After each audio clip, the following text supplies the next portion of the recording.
Tout l'honneur est pour toi. Nos mains sont levées, Seigneur,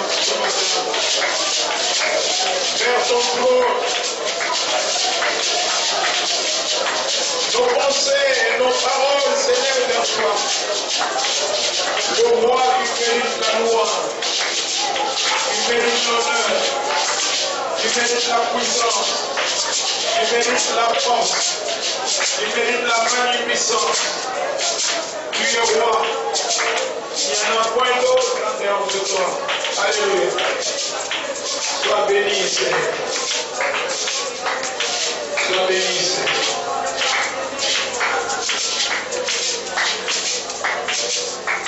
Merci pour ce moment merveilleux où nous voulons t'écouter. Bénis ta parole dans nos cœurs et fais-nous du bien selon ta grande miséricorde. Au nom de Jésus. Amen. Nous acclamons encore le Seigneur.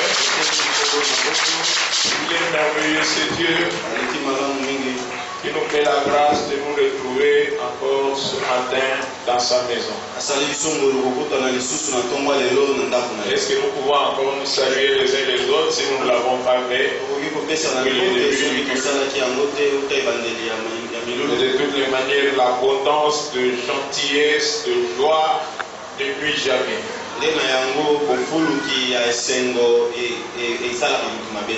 Amen. Amen. Gloire à Dieu. Merci d'être là. Dans la maison du Seigneur ce matin. Rapidement, je nous invite à ouvrir nos Bibles dans Matthieu 27. Nous allons prendre 2 versets 38 et 39. Je fais la lecture au nom de Jésus. Avec lui furent crucifiés 2 brigands, l'un à sa droite et l'autre à sa gauche. Les passants l'injuriaient et secouaient la tête.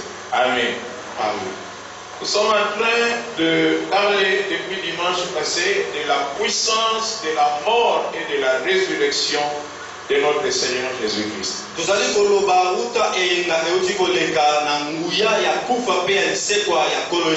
Et nous avons développé, nous avons dit que nous développerons notre sujet autour de 4 points. Nous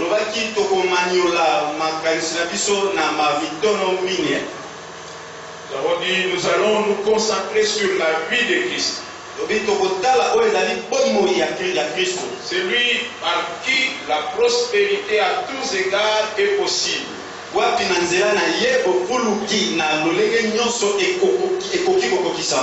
peut prospérer réellement dans la vie que par lui, avec lui et en lui.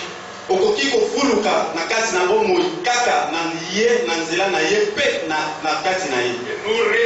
encore notre attention sur le fait que la prospérité dont nous parlons ici, c'est pas d'abord l'acquisition de maisons ou de biens matériels.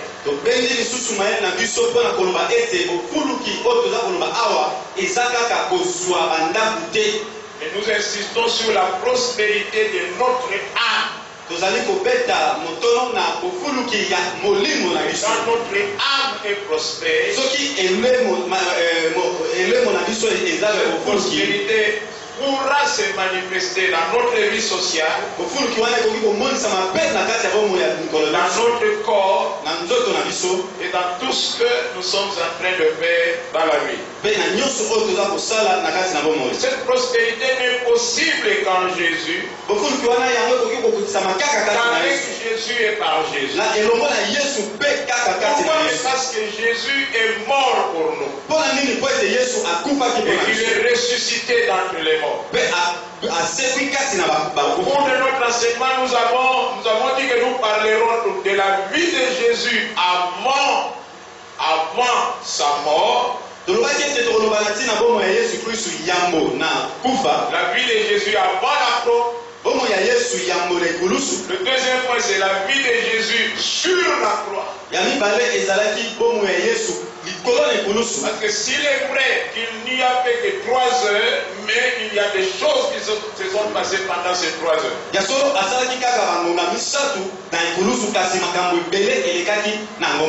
Le troisième point, c'est la vie de Jésus après la croix.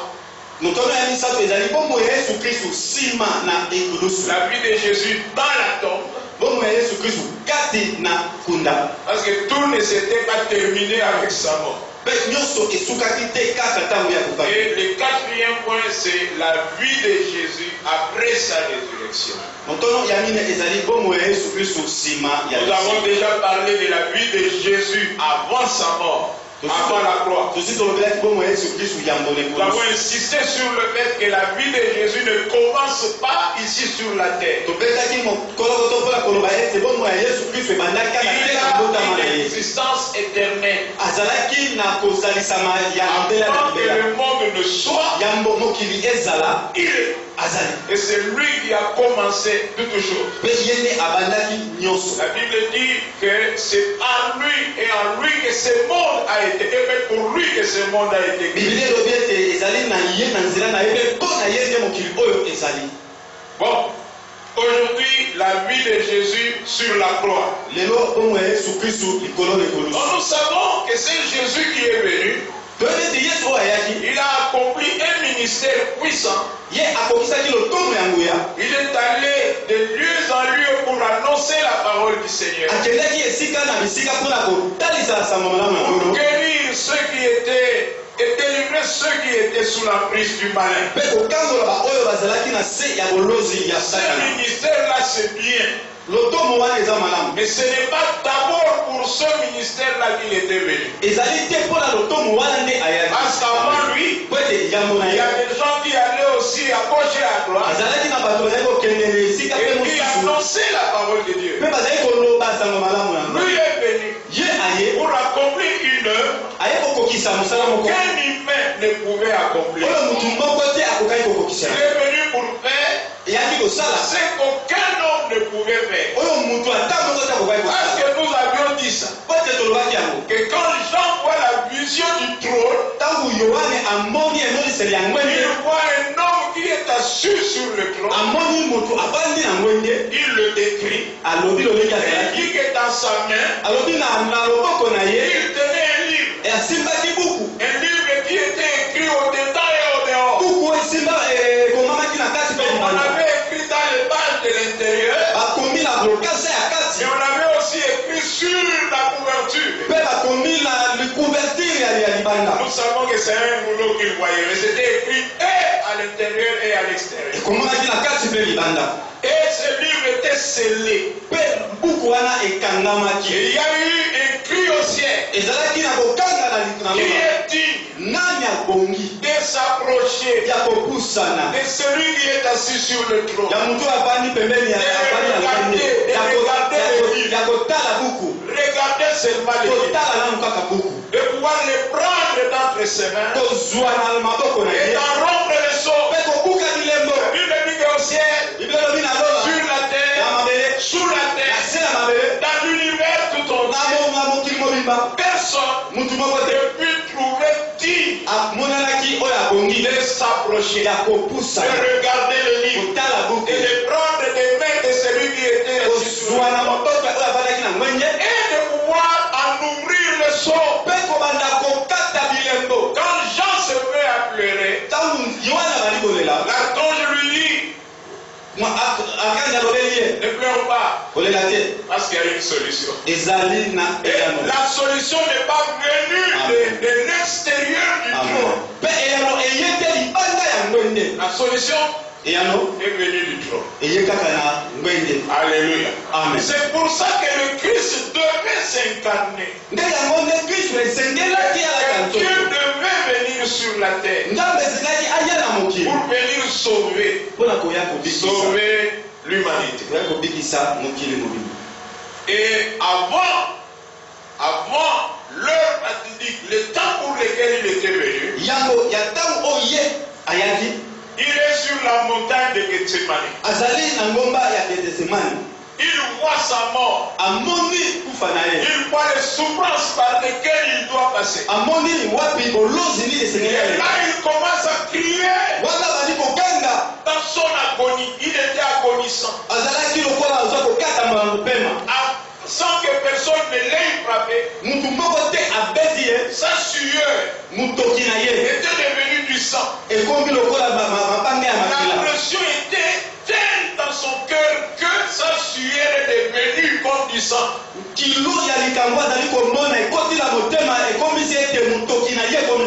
nerfs se sont éclatés. Le sang a commencé à gicler. C'était le moment le plus important. Et là, il est dans une bataille intérieure. Il dit à Dieu, est-ce que tu peux me délivrer de cette coupe, de cette souffrance? Il a crié une fois. Le ciel est resté silencieux. Il a crié une deuxième fois. Aucune solution. Quand il était baptisé, quand il sortait de l'eau, il priait. La Bible dit que le ciel s'était ouvert. Une voix s'est fait entendre. Un autre jour, avec ses disciples, ils sont sur la montagne aussi, en train de prier. Là, il est transfiguré. La Bible dit que le ciel s'ouvre. Une voix se fait entendre. Mais à Gethsemane, il a prié comme pas possible. Mais le ciel est resté des reins. Alléluia. Il y a beaucoup de gens qui abandonnent le Seigneur. Quel genre de prière je n'ai pas fait? J'ai fait toutes les prières possibles. Il n'y a aucune ouverture. Et il trouve en cela une occasion de chute. Frère, ce n'est pas parce que le ciel ne s'est pas ouvert que Dieu ne t'a pas entendu. Est-ce qu'il y a quelqu'un qui m'écoute? Ce n'est pas parce que le ciel ne s'est pas ouvert. Ce n'est pas parce que tu n'as entendu aucune voix que le ciel n'a pas écouté. Le ciel l'avait écouté. Mais le ciel n'a pas répondu. Pourquoi? Mais parce qu'il connaissait déjà la volonté de son père. Il savait qu'il était venu dans ce monde pour donner sa vie en rançon pour plusieurs. C'était le prix du salut de l'humanité. Il devait passer par là. Mais dans la chair, il a eu un peu peur de cette souffrance. Père, s'il te plaît, il dit que ma volonté, tu la connais. Il faut que tu meurs pour que l'humanité entière soit sauvée. Frère, quand tu connais déjà la volonté de Dieu, ne passe pas le temps à crier. Accomplis seulement la volonté de Dieu. Est-ce qu'il y a quelqu'un qui m'entend? Tu connais déjà la volonté de Dieu pour toi. Mais tu cries encore pourquoi? Au lieu d'aller jeûner, au lieu de passer du temps, entre seulement dans la volonté de Dieu. Quand il a accepté cette volonté, directement, la paix a envahi son cœur. Il était déjà vainqueur dans son esprit. Et quand il est descendu, il n'a pas fui devant les gens qui sont venus pour la Qui cherchez-vous? Oh Jésus de Nazareth. Il me voici. Alléluia. Amen. Alléluia. Amen. Maintenant on le prend. On l'amène. Nous connaissons partout où il est parti et comment on l'a jugé. Et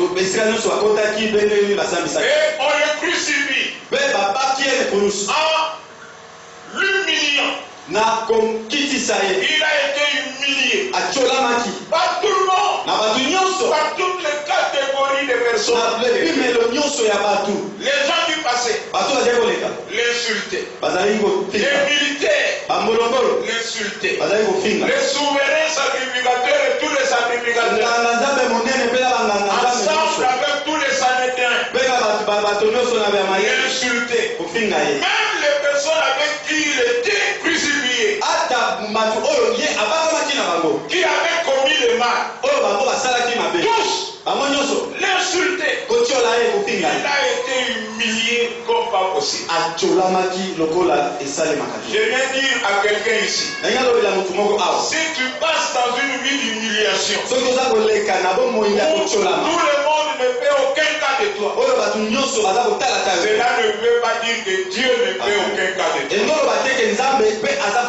Dans cette humiliation-là, Dieu est avec toi. Et il fera éclater sa gloire.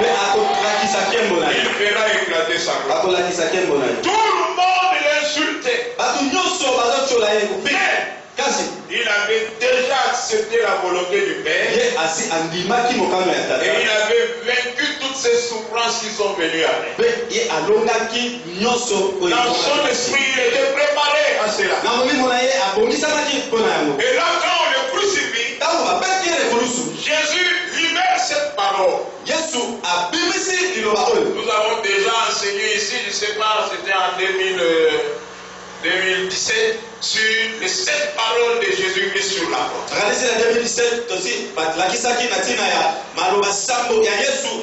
Il a libéré cette parole.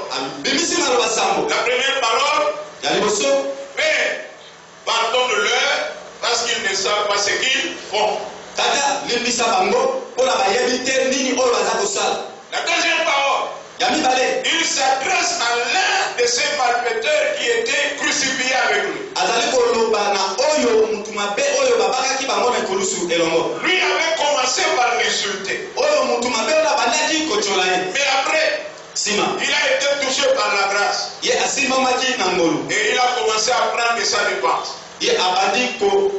Après avoir parlé en faveur de Jésus, il dit au Seigneur, quand tu reviendras dans ta gloire, ne m'oublie pas. Et Jésus le regarde. C'est la deuxième parole. Il lui dit, je te dis, aujourd'hui, l'eau sera avec moi dans le paradis. Quel que soit le mal que tu as fait dans ta vie, si tu acceptes sincèrement que Jésus-Christ est le Seigneur, et qu'il est mort pour nous à la croix, la Bible dit, tu seras sauvé. Dieu te pardonnera tous tes péchés, toutes ses offenses, même si les péchés rouges comme les cramoisis, il deviendra blanc comme de la neige. Alléluia. Amen. Troisième parole. Il regarde, il voit Marie, sa mère et les disciples qui l'aimaient Jean. Et il dit, femme, voici ton fils et fils, voici ta mère. Il entre dans les détails de la vie de cette femme qui est en train de souffrir pour dire, malgré que je suis en train d'accomplir une œuvre pour l'humanité entière, mais je pense quand même à quelqu'un de particulier. Frère, Jésus peut avoir beaucoup de choses à faire, mais parce que tu es particulier dans sa vie, il se penchera aussi sur ton âme.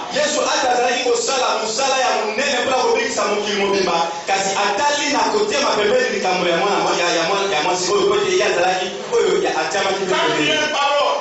Mon Dieu, pourquoi m'as-tu abandonné? Cinquième parole. J'ai soif. Sixième parole. Tout est accompli. Septième parole. Père, entre tes mains, je remets mon esprit. Cette parole sur la croix, un enseignement puissant.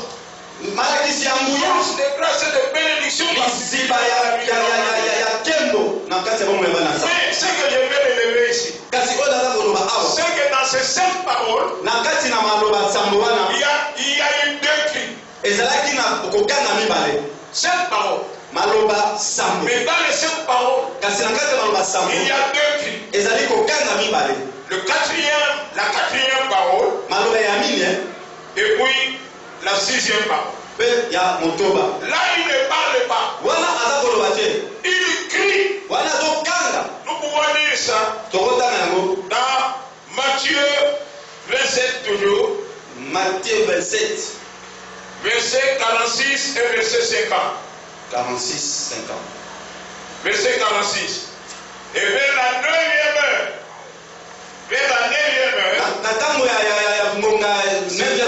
Autour de 15 heures. Jésus s'écria d'une voix forte.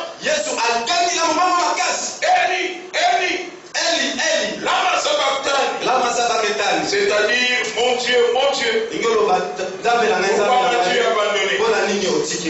Verset 50. Jésus poussa de nouveau un grand cri. Et si tu le mélanges avec d'autres évangiles synoptiques, c'est quand il a crié Tétélestai. Tout est accompli. Cette parole est décrite. Le premier cri, c'est le cri de l'agneau qui donne sa vie. Et l'agneau qui est en train de souffrir. Il n'y a personne pour prendre sa défense. Lui qui a vécu dans la présence de Dieu. Lui qui n'a connu que l'intimité avec Dieu. Là sur la croix. À cause du péché de l'humanité dont il se charge. À cause du péché qu'il est devenu. Le Dieu saint ne pouvait plus supporter d'être à ses côtés. Le Père lui a tourné le dos. La plus grande souffrance de Jésus, c'est ça. Être abandonné par le Père. Et l'agneau qui est en train de vouloir donner sa vie pour l'humanité. Sans ce vide de la présence de Dieu. Et il crie à lui. Pourquoi tu m'abandonnes? Frère, Dieu l'a abandonné pour t'accueillir toi. Il a été rejeté pour laisser la place dans le cœur de Dieu pour toi, pour celui-là, pour l'humanité entière, afin que il y ait de la place pour nous. Il est devenu péché afin de prendre toute la justice de Dieu et de nous en revêtir. Si tu es en Christ, tu deviens une nouvelle création. Les péchés passés sont dépassés et tu es devenu une créature nouvelle. Toutes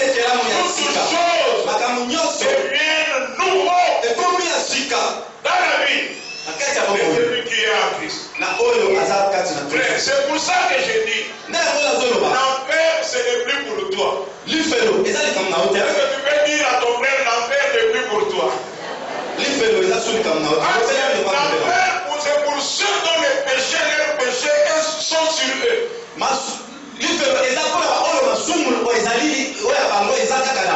Mais quand nous acceptons Jésus, nos péchés ne sont plus sur nos têtes. Nos péchés sont sur Jésus. Et Dieu a déjà condamné ces péchés-là sur la personne de Jésus. C'est pour cela que tu ne viendras plus en jugement. Mais tu es déjà passé de la mort à la vie. Le salut t'a été donné comme une grâce juste à cause de ta foi. Est-ce que nous pouvons acclamer le Seigneur? Regarde ce que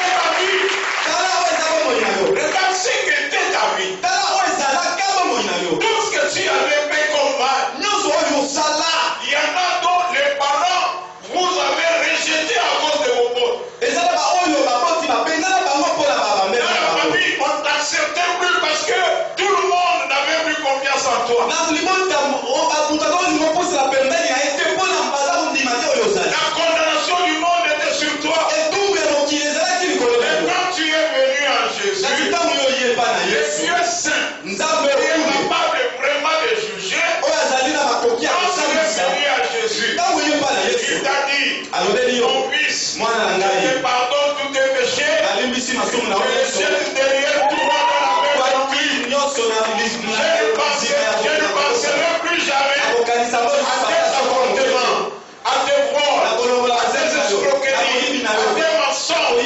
Je ne penserai plus jamais à cela.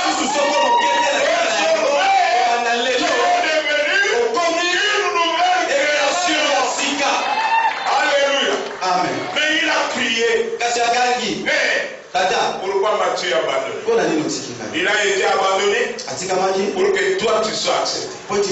Ça c'est le cri de l'agneau. Mais le deuxième cri, ce n'est pas le cri de l'agneau. Le deuxième cri, c'est le cri du lion. Alléluia. Amen. Nous savons que sur le trône, il y avait un agneau. Un agneau immolé. On lui a dit, voici l'agneau immolé. On voyait l'agneau immolé. Celui qui est mort pour les péchés de l'homme. Mais quand on commence à décrire, on dit à Jean, voici les lions de la tribu de Juda. Il a vécu. Il était un agneau. On voyait un agneau. Et en lui, il cachait un lion. C'est ça la double nature du chrétien. Tu me vois peuple mère. Tu vas te moquer de moi. Tu vas me rejeter. Mais je trompe toi. Cette apparence de faiblesse que tu vois, il y a une force infinie. Il était un agneau. Il était un lion. L'agneau a pleuré. Mais pourquoi m'as-tu abandonné? Mais à la fin, le lion se manifestait et a crié le cri de la victoire. Désormais, tout est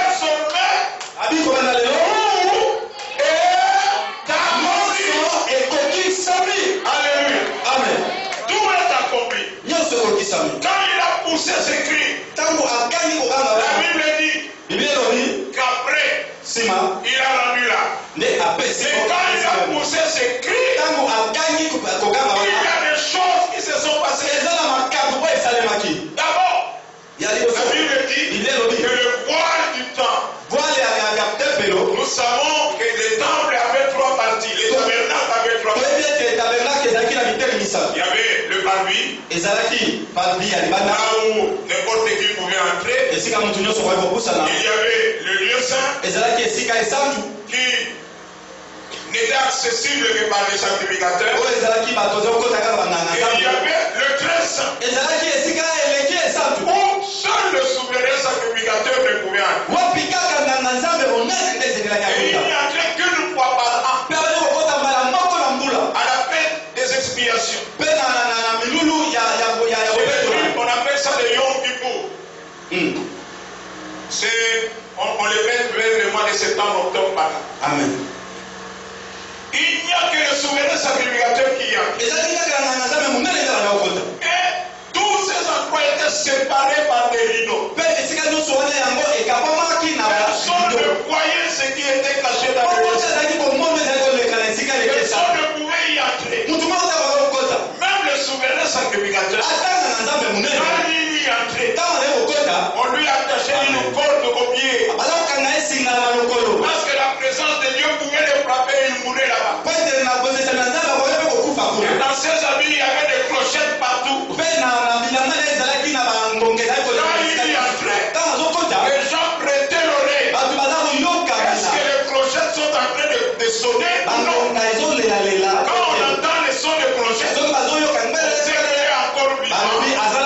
Il est encore vivant.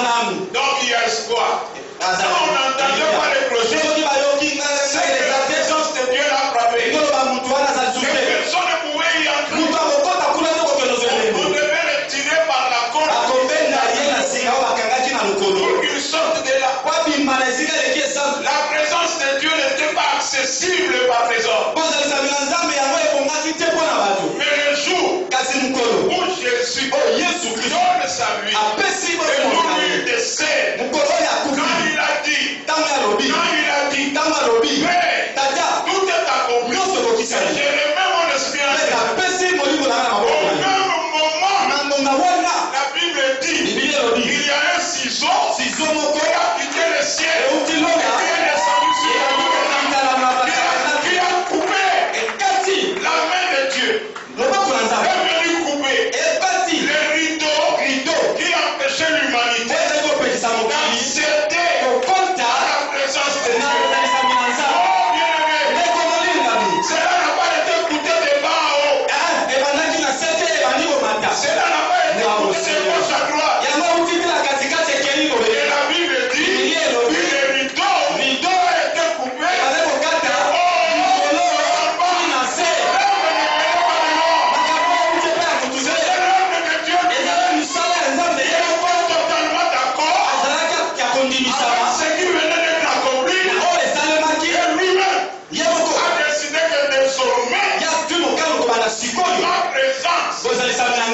Disponible pour les hommes.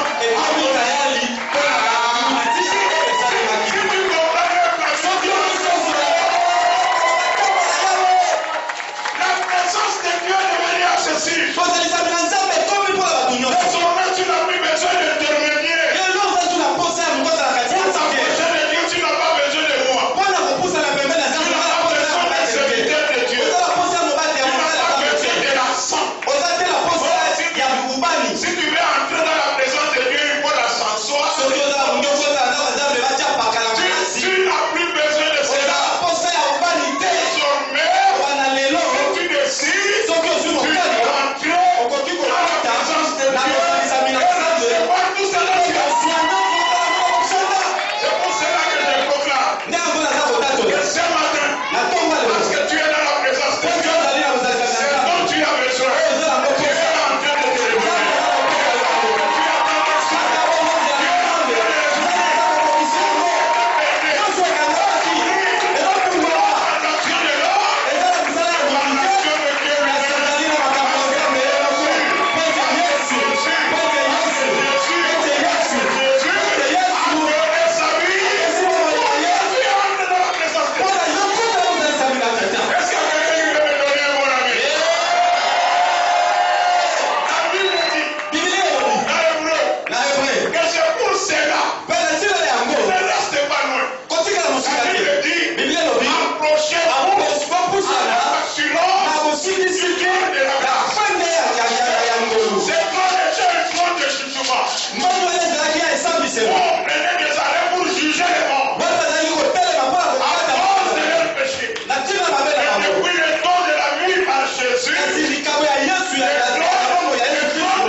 Afin d'obtenir miséricorde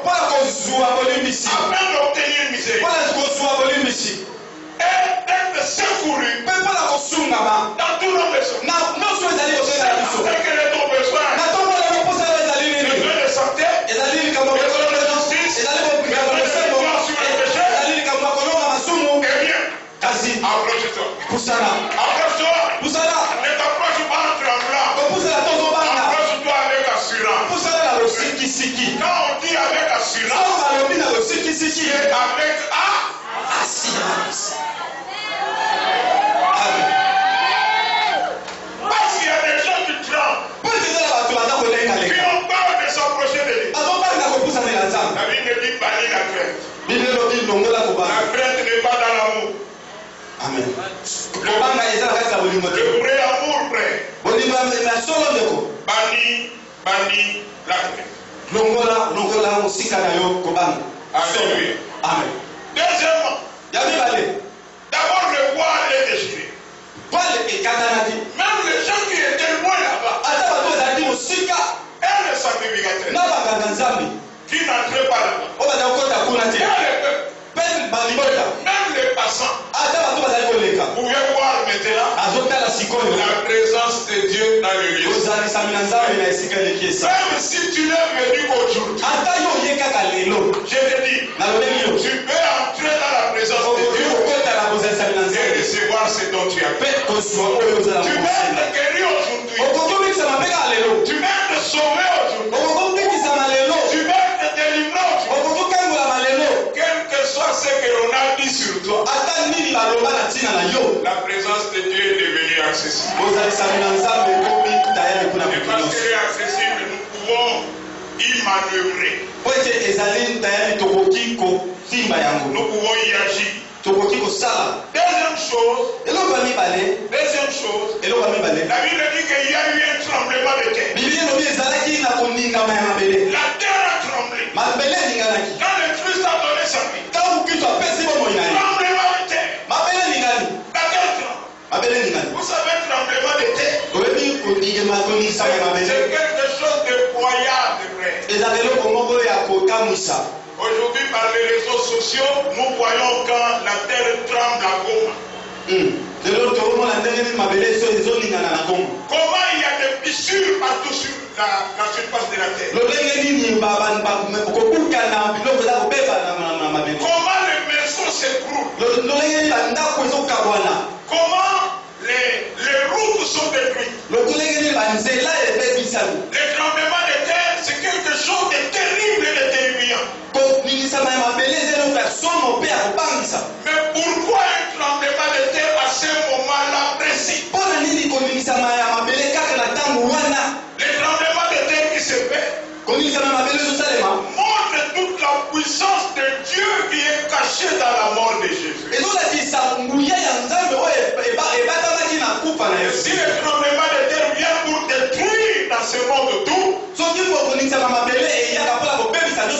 le tremblement de terre qui se fait vient pour dire que toutes les barrières que les hommes avaient élevées pour accéder dans la présence de Dieu, Dieu les détruit par la puissance de la mort de Jésus.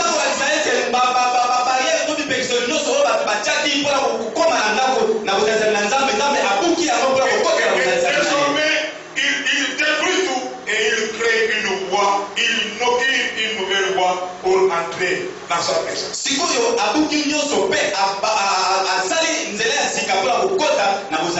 après ça, la Bible dit que les rochers se bandit. Les rochers. Nous savons que les rochers, dans le temps, c'est là où les militaires allaient se cacher. Et on a caché, quand il y avait guerre, les gens fuyaient là-bas pour aller se cacher.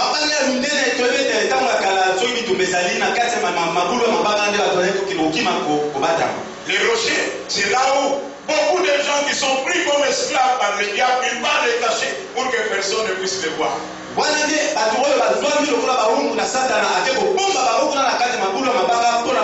me souviens de quelqu'un qui a vu un jour pendant la délivrance que quelqu'un est allé dans le pied et il a fait sortir un bijou qu'il a remis entre ses mains. Donc sa richesse qui avait été volée par le diable et qui était cachée dans les prospérités.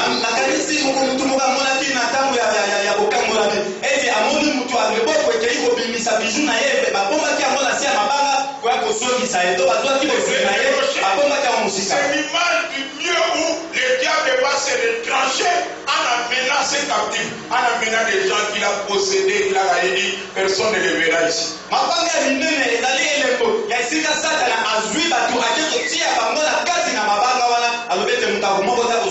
Et quand Jésus meurt, les rochers se bandit. Il a dit, oh l'oignon se va kangaka et le kola moumou. Bayiba ni pamboli na yo. Bayiba ni bana na yo. Bayiba bomo ina yo. Bakenda ko bomba mona kacha mabanga. Na mokoro ya liwa Yesu Kristo mabanga wale sahihi. Ekawani beba wote sikazalaki bakabdi masali nini? Babimi. C'est ce qui s'est passé. La Bible dit que même les sépulcres se sont ouverts. Et les morts qui étaient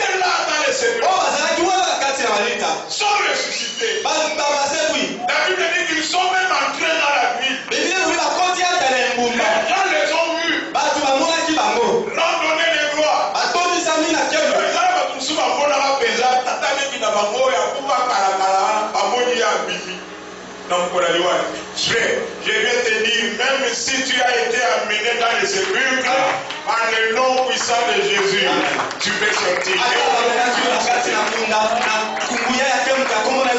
On t'a amené captif là-bas, tu peux sortir. Défiler les gloires de ces gens qui sont entrés dans la vie et qui crient la gloire du ressuscité. Avec la mort de Jésus, la puissance de Dieu a été libérée pour le salut de l'humanité. Mais quand Jésus a été déposé là-bas, il dit qu'il avait 3 jours et 3 nuits. Mais ce point, je l'aborderai plus tard.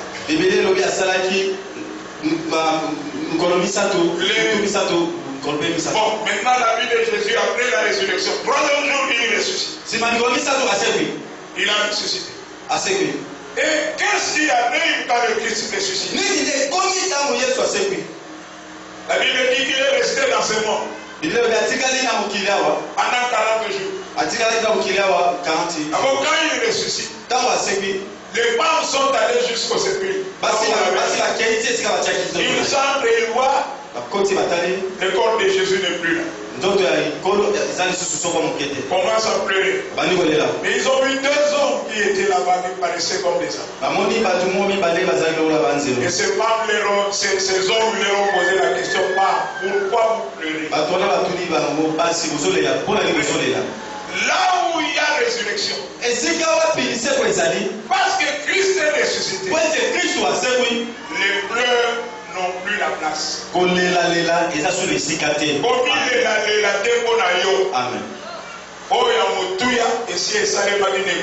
Amen. Amen. Ne pleure pas. Ce matin, ne pleure pas. Christ est ressuscité d'entre les morts. Et il est resté là pour dire à ces gens, ceux qui posent ma casse. Alléluia. Akimatite. Ote asekaki akimi aboko batamate. Atikali na kata mokilo pendant 40 jours. Il apparaissait quand il voulait. Et personne ne pouvait mettre la maison. À cause de la résurrection, nous devenons des intouchables.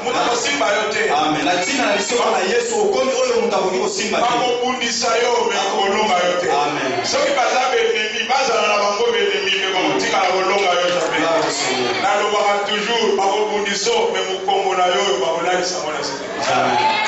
Alléluia. Amen. Et 40 jours après, il est élevé au ciel. La Bible dit qu'il reçoit le nom qui est au-dessus de tout nom. Vous pouvez aller lire dans Philippiens 2, verset 9 à 11. Il reçoit le nom qui est au-dessus de tout nom. Et en son nom, tous genoux fléchis. Au ciel, sur la terre et sous la terre. C'est ce nom-là qu'il nous a donné. Ce nom puissant devant lequel l'univers entier,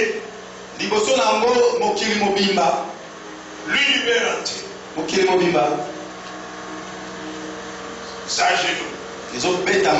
Il a reçu le nom qui est au-dessus de tout. Et il confie son nom de Jésus. Il porte le nom de Jésus. Il est le seul qui nous a été donné. Afin de par lui, nous soyons sauvés. Quand il est sorti du tombeau, il est sorti avec des captifs. La Bible dit dans Éphésiens 4 qu'il est sorti avec des captifs. Et il les a donnés comme des dons à l'église du Seigneur. Le ministère non de sens dans l'église. C'est à cause de ce qui a été fait sur la et de Jésus qui est sorti du tombeau vivant. Et quand il est monté, Il s'est assis à la droite de Dieu. Tous ses ennemis sont marchés. Mais ce qui est important, ce que je veux souligner ici, c'est que la Bible dit dans Acte 2, verset 32 à 33, que quand il monte au ciel, la Bible dit qu'il reçoit de Dieu, le Père. Il reçoit du Père le Saint-Esprit qu'il répand sur ses amis. C'est parmi les choses qui ne pouvaient pas être possibles avant. Nous allons lire Acte 2, 32, 33. C'est ce Jésus que Dieu a ressuscité. Nous en sommes témoins. Élevé par la droite de Dieu, il a reçu du Père le Saint-Esprit qui avait été promis. Depuis toujours, on avait parlé du Saint-Esprit qui viendrait dans ce monde. Mais c'est quand il ressuscite, il est intronisé. Il s'assoit à la droite de Dieu le Père. Il reçoit de lui l'Esprit. Et il le répand sur ses amis. 10 jours après qu'il soit monté au ciel. 10 jours après qu'il soit monté au ciel. Jésus prend l'Esprit. Et le répand sur la terre. Pierre dit, comme vous le voyez et comme vous l'entendez. La Pentecôte devient possible à cause de ce que Christ a fait. La promesse peut s'accomplir. Parce que la venue du Saint-Esprit est la plus grande promesse. Que l'Église était en train d'attendre. La grande promesse, ce n'est pas d'abord vous allez vous marier, vous allez voyager. Il y a des féticheurs qui voyagent. Ils montent dans les avions avec leurs fétiches, avec leur magie, avec leur... Mais la plus grande promesse, c'est que l'Esprit vient le Père de nous sa demeure. Et cela a été rendu possible après la résurrection. C'est pour cela que nous pouvons célébrer Pentecôte. Parce que Christ a pris l'Esprit et il l'a répandu sur la terre. Celui qui croit peut recevoir, peut vivre l'accomplissement de la promesse et recevoir le don qu'il a reçu, le don que Dieu a fait à son Église. Et enfin, c'est Jésus ressuscité. Il est assis à la droite de Dieu le Père. La Bible dit qu'il est entré dans un autre ministère.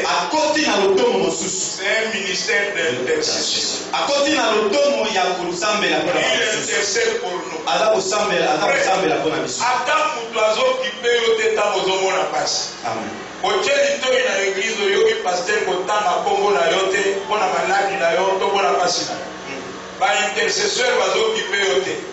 Yeba que si sur la terre personne intercède pour toi, là au ciel. Amen. Il y a quelque chose qui est lui ne sommeille pas. Lui ne dort pas. C'est pour ça qu'il y a des choses que tu vivras. Des choses que personne n'aura prié pour cela. Ne te prends pas la poitrine que c'est spécial. Tu vis ces choses-là. Et là au ciel, il y a quelqu'un qui t'aime et qui est en train d'intercéder. Est-ce que quelqu'un peut dire Amen? Amen. Frère, ce que je nous annonce, l'intercession de Jésus ne faillit jamais. Les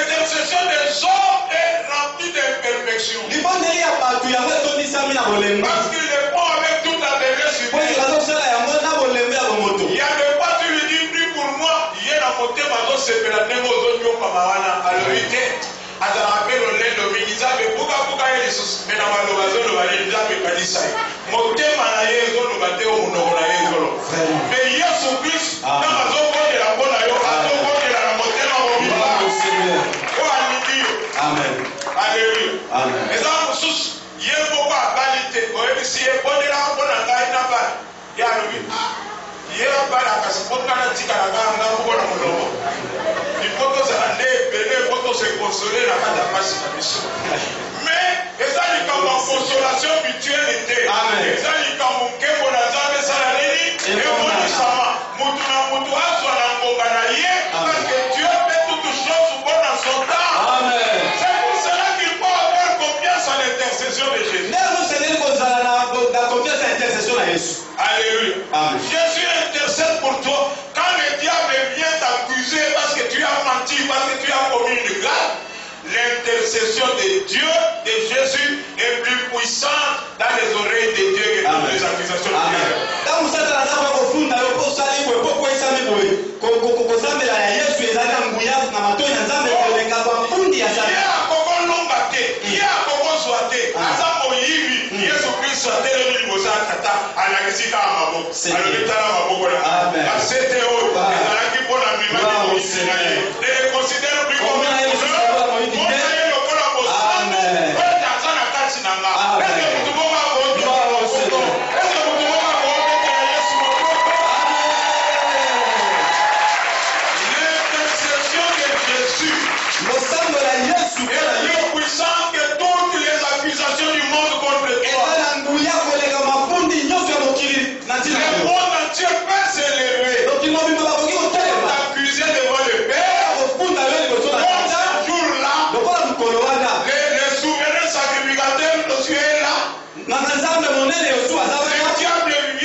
L'intercession de Jésus, ce n'est pas des paroles, c'est des gestes. Fais le regard, regarde mes mains, regarde mes pieds, regarde les traces de la couronne, regarde mon cœur baissé.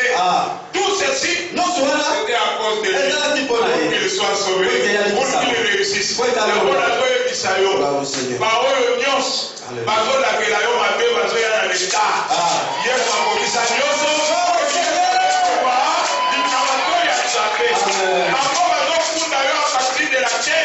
Mais hier, ça va prendre la bonne ailleurs à partir du ciel. Avant, ça n'a cessé dans ma mêlée. Mais hier, ça n'a quitté le rôle à papa. Car on couplait la liturgie. On a la Dieu soit là. Voilà moi la nangaï. La sopa est la moto. On va dire pour la moto.